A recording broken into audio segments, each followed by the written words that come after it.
quand la tristesse arrive, je sais tu es là, toujours près de moi. Bon mercredi et bienvenue à votre émission La Victoire d'amour. J'espère que vous allez bien ce matin. Comme on le fait tous les mercredis, on rejoint quelqu'un qu'on apprécie beaucoup, Marie-Jeanne.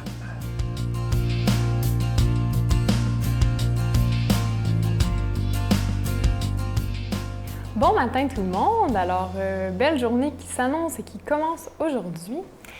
Et donc, en cette semaine, juste avant l'Avent, nos voisins américains et voisins pour certains et d'autres endroits dans le monde célèbrent le Thanksgiving. Donc, vous savez, nous ici, c'est l'Action de grâce, donc c'est plus au mois d'octobre. Mais donc, le concept reste le même. C'est l'idée de remercier, d'être en famille, de célébrer une action de grâce, donc de rendre grâce pour quelque chose. Et donc, en réfléchissant, ça m'a fait penser aux bénédicités. Je sais pas, tu sais, c'est souvent une image qu'on va voir même dans les films. La famille se prend les mains et puis remercie pour la table et tout ça.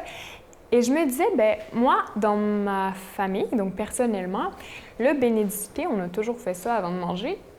J'en prenais pas nécessairement conscience, mais avec le temps, j'ai réalisé que c'était un beau moment dans la journée qui s'installait aussi comme une routine au fur et à mesure, donc à un moment, on ne l'oublie plus, pour remercier Dieu pour ce qu'il nous donne, parce que quand on mange, quand on est à une table, quand on est avec ceux qu'on aime, ben, c'est des dons de Dieu, c'est pas acquis, c'est pas quelque chose qui nous appartient, c'est vraiment donné. En tout cas, moi, c'est comme ça que je l'ai toujours vécu. Mais à un moment, on s'en rend plus compte parce que ça devient un peu une habitude, tu sais, c'est comme tout. Il faut apprendre à contempler. Et donc, oui, ce repas en famille, ce moment très fort, était toujours ponctué du bénédicité, pardon. Et j'ai répété une prière inlassablement chaque jour pendant très longtemps. Je vais vous la dire et en fait, ça fait pas très longtemps que j'ai pris vraiment conscience des mots que je disais. Ça disait « Seigneur, viens bénir ce repas, fais qu'il nous donne des forces pour te servir et donne du pain à ceux qui n'en ont pas, faim et soif de justice à nous tous qui sommes comblés. Amen. » Et donc, cette prière de bénédicité, donc de bénédiction avant de manger, ben, en l'analysant, j'ai réalisé qu'elle avait plein de tournures intéressantes dans le sens où elle concernait plein de personnes en même temps. Donc au début, ça dit « Seigneur, viens bénir ce repas ». C'est vraiment, donc là, on invite le Christ à table, littéralement. « Viens bénir ce qu'on va manger. Merci.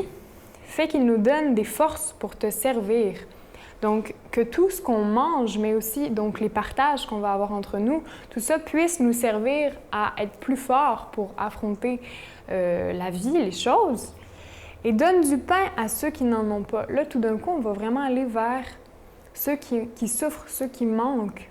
Donc, il y a toujours cet aspect d'implorer aussi pour ceux qui ont besoin, que ce soit une nourriture physique ou bien spirituelle aussi. Et finalement, j'aime beaucoup la fin. Faim et soif de justice à nous tous qui sommes comblés. C'est rare qu'on prend le temps de se dire, ben moi, j'ai plus faim physiquement, j'ai mangé, je suis rassasiée. Mais de quoi j'ai faim, en fait? Puis quand tu creuses au fond, quand je creuse au fond, bien, je réalise, c'est vrai, cette faim et soif de justice, il faut qu'elle grandisse, qu'elle soit quelque chose qui nourrisse ma vie et qui me donne envie d'être nourrie de plus en plus. Et je vous souhaite cette faim de Dieu aujourd'hui. À bientôt. Notre Père qui es aux cieux, que ton nom soit sanctifié, que ton règne vienne, que ta volonté soit faite sur la terre comme au ciel. Donne-nous aujourd'hui notre pain de ce jour. Pardonne-nous nos offenses comme nous pardonnons à ceux qui nous ont offensés. Ne nous laisse pas entrer en tentation, mais délivre-nous du mal, car c'est à toi qu'appartient le règne, la puissance et la gloire pour les siècles des siècles. Amen. Sa berger, assemblons-nous, allons voir le Messie. Nouvelle agréable, un sauveur enfant nous est né. Glory, glory, alléluia.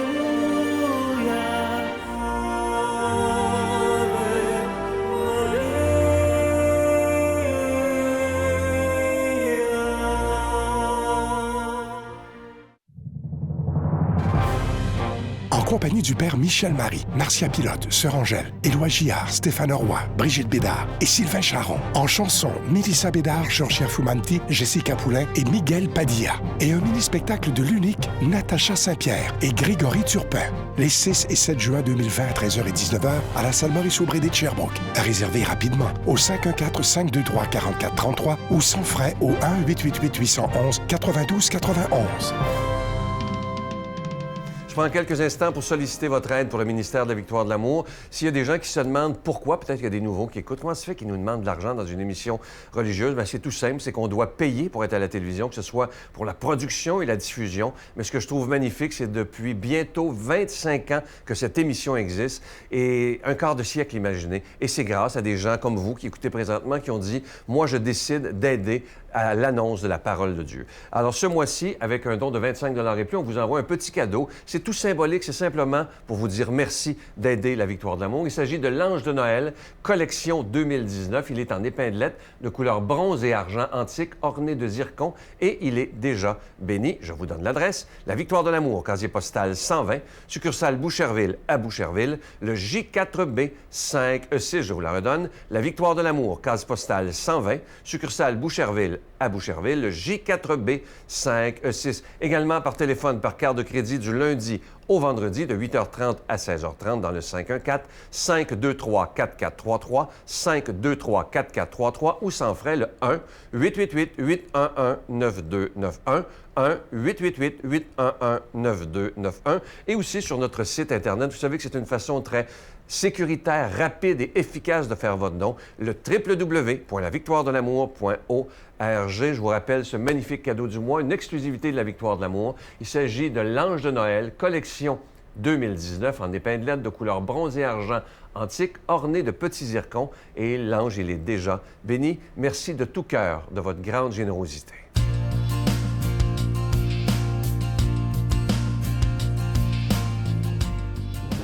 Qui n'a jamais rêvé de recevoir une lettre du Christ? Eh bien, la voici, le tout nouveau livre du père Michel Marie, D'un amour brûlant aux éditions Artege. Enfin disponible au Québec dans toutes les bonnes librairies. Aujourd'hui, la parole de Dieu est proclamée par notre ami, l'abbé Éloi Gillard.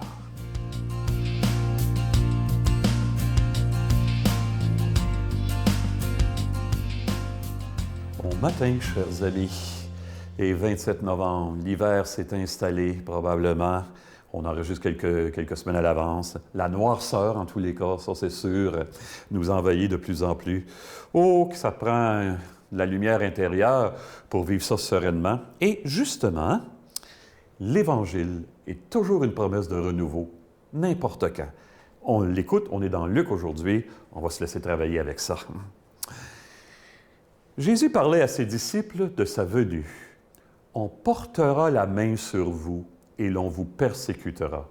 On vous livrera aux synagogues et aux prisons. On vous fera comparaître devant des rois et des gouverneurs à cause de mon nom. Cela vous amènera à rendre témoignage.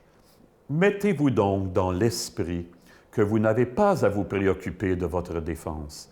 C'est moi qui vous donnerai un langage et une sagesse à laquelle tous vos adversaires ne pourront ni résister ni s'opposer. Vous serez livrés même par vos parents, vos frères, votre famille et vos amis, et ils feront mettre à mort certains d'entre vous. Vous serez détestés de tous à cause de mon nom, mais pas un cheveu de votre tête ne sera perdu. C'est par votre persévérance que vous garderez votre vie. Avez-vous déjà entendu nommer, c'est ça, l'écrivain juif Primo Levi? Un bonhomme qui s'est retrouvé dans un camp de concentration durant la Deuxième Guerre mondiale. Et il avait terriblement faim et soif. Et on était durant l'hiver. Et je ne sais pas, il se retrouve à un moment donné, un matin, il y avait un glaçon qui pendait au bout d'une baraque, là. Et Primo Levi s'arrange pour aller chercher le glaçon. Et il y a un soldat qui passe à côté de lui, qui lui arrache violemment, qui le jette par terre et qui pile dessus. Et Lévi ose demander « Pourquoi vous faites ça? » Le soldat le regarde. « Ici, il n'y a pas de pourquoi. » On continue. Des fois, on se demande, nous les chrétiens, pourquoi on se moque de nous? Pourquoi on nous déteste même parfois? Bien sûr, les scandales sexuels ont discrédité l'Église. Hein? Peut-être que certains parmi vous se demandent pourquoi vous continuez à demeurer dans l'Église malgré tout ça. Au fond, c'est parce que quand on aime, on voit les choses autrement. Ça nous apprend à regarder autrement. L'Église est loin d'être parfaite. Si on regardait l'histoire de l'Église depuis 2000 ans, il y en a eu des bouts vraiment pas reluisants, je vous assure. Ce qu'il y a de pire, on l'a retrouvé dans l'Église. Mais il y a des choses magnifiques aussi qui se produisent aujourd'hui encore dans l'Église. On le voit quand on aime l'Église. Quand on est en dehors, on refuse de le voir. On voit ça et on persévère, comme Jésus nous y invite aujourd'hui, malgré les commentaires injustes dont on est parfois la cible. Vous savez, les chrétiens, on est loin d'être si mauvais que les médias veulent le dire souvent. Qui donne le plus pour les gens qui ont faim dans le monde actuellement? Les catholiques. Qui donne le plus pour bâtir et entretenir écoles et hôpitaux? Les catholiques. Qui donne le plus pour tous les prisonniers dont personne ne veut s'occuper? Qui s'en occupe le plus un peu partout sur la planète? Les catholiques. On est loin d'être parfait, là. Je le sais, moi le premier en tout cas, moi je me connais, je suis loin d'être parfait, mais quand on sait ça, on se redresse et on dit, Seigneur, continue malgré tout à accomplir des belles choses. Il voit grand, il voit loin, Seigneur. Et l'autre jour, j'ai présidé des funérailles. Ça a très bien été, je faisais parler les gens. Et j'ai cité Irénée de Lyon. Il a dit, quand le Christ est venu, il a apporté avec lui toute nouveauté, jusque dans la mort. Et, bon, dans son amour, il est capable de tout renouveler jusqu'à la mort. C'est ça que j'ai dit. Hein? L'Évangile, c'est toujours une parole avec une fraîcheur originale, quelle que soit l'époque ou la culture dans laquelle on se trouve. La proposition chrétienne, elle ne vieillit jamais et on peut toujours, en quelque part, elle peut toujours nous rajeunir. Et on demande tout ça, à cette époque où on doute de nous, on demande ça, que l'Évangile fasse surgir quelque chose qui nous donne une nouvelle vie. Le petit-fils de la madame dont je viens de vous parler au funérailles, il m'a dit « Hey, ma grand-mère aurait aimé ça, ce que vous avez dit. » Ça voulait dire, en quelque part, « J'ai aimé ça. » C'est un ado là, qui doit avoir à peu près à 17-18 ans. Là. Ça voulait dire que je me suis laissé toucher par ça. « Hey, persévérez, nous dit Jésus. Montrez comment il vous a changé et vous a rajeuni. » C'est ce que j'ai dit aussi à la funéraille. Montrer comment l'Évangile est capable, dans n'importe quel contexte, de faire surgir une vie de laquelle on ne s'attendait pas. On lui demande-tu ça aujourd'hui, avec confiance, alors que l'hiver commence, un printemps dans nos vies. Que Dieu nous bénisse en ce sens, lui qui est Père, Fils et Esprit Saint. Bonne vie, bonne journée. À bientôt, tout le monde. Je vous salue, Marie, pleine de grâce. Le Seigneur est avec vous. Vous êtes bénie entre toutes les femmes, et Jésus, le fruit de vos entrailles, est béni. Sainte Marie, Mère de Dieu, priez pour nous pauvres pécheurs, maintenant et à l'heure de notre mort. Amen. Je vous rappelle qu'il est toujours temps de vous procurer ce magnifique Ange de Noël, la collection 2019. Vous le voyez à l'écran présentement. Une belle exclusivité de la Victoire de l'amour et ça se donne très, très bien en cadeau. Et évidemment, lorsque vous faites un don, vous aidez la Victoire de l'amour afin qu'on puisse continuer à proclamer la parole de Dieu pour des dizaines et des dizaines d'années. Merci de tout cœur de votre soutien et merci aussi de votre prière. À demain. Il n'y aura jamais de plus belle nuit, c'est pareil à une symphonie.